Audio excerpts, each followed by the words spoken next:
Supreme court में कभी कभी लोग ऐसी याचिकाएं लेकर आ जाते हैं कि जजों को भी खुलकर अपनी नाराजगी जाहिर करनी पड़ जाती है।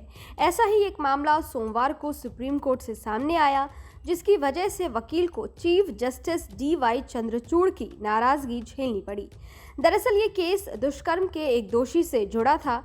जैसे ही ये याचिका CJI के सामने आई, वो इसकी विषय वस्तु सुनकर नाराज हो गए और वकील को डपटते हुए इसे खारिज कर दिया। इसके बाद ही CJI ने फटकार लगाते हुए कहा कि यहाँ आने वाली याचिकाओं की कोई सीमा है या नहीं। दरअसल हुआ ये कि रेप के दोषी एक शख्स के माता पिता ने सुप्रीम कोर्ट में एक याचिका दाखिल की। इस याचिका में लिखा था कि उन्हें उस बच्चे की कस्टडी दी जाए जो दुष्कर्म करने के बाद पैदा हुआ। सुप्रीम कोर्ट में चीफ जस्टिस DY चंद्रचूड़ और जस्टिस PS नरसिम्हा की पीठ के सामने ये अजीब केस सुनवाई के लिए आया।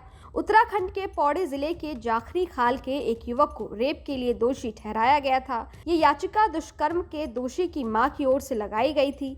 रेप के दोषी इस शख्स की मां राखी देवी ने कोर्ट में याचिका लगाई थी कि उनके बेटे ने जिस लड़की का रेप किया था, उससे पैदा हुआ बच्चा उन्हें सौंप दिया जाए।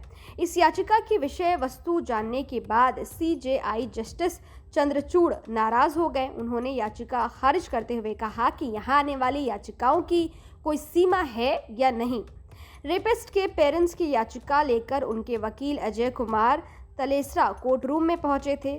CJI DY चंद्रचूड़ और जस्टिस नरसिम्हा की पीठ के सामने वकील ने याचिका पढ़ी तो CJI ने फटकार लगाते हुए कहा कि आपका बेटा रेप के जुर्म में जेल में है और आप चाहते हैं कि वो बच्चा आपको सौंपा जाए। आपको पता है आप क्या कह रहे हैं? CJI के इस बात पर रेपिस्ट के माता पिता के वकील ने कहा कि मिलॉर्ड, ये बच्चे के हित में है। इस पर CJI ने नाराजगी जाहिर करते हुए कहा कि तो इसके लिए आपने हेबियस कॉर्पस लगा दी। बच्चा अपनी मां के साथ नहीं रहेगा तो कहां रहेगा? इस अदालत में ये किस तरह की याचिकाएं दाखिल की जा रही है? सुप्रीम कोर्ट में आने वाली याचिकाओं की कोई हद होनी चाहिए। बाद में उन्होंने याचिका खारिज कर दी। Bureau report, news nation.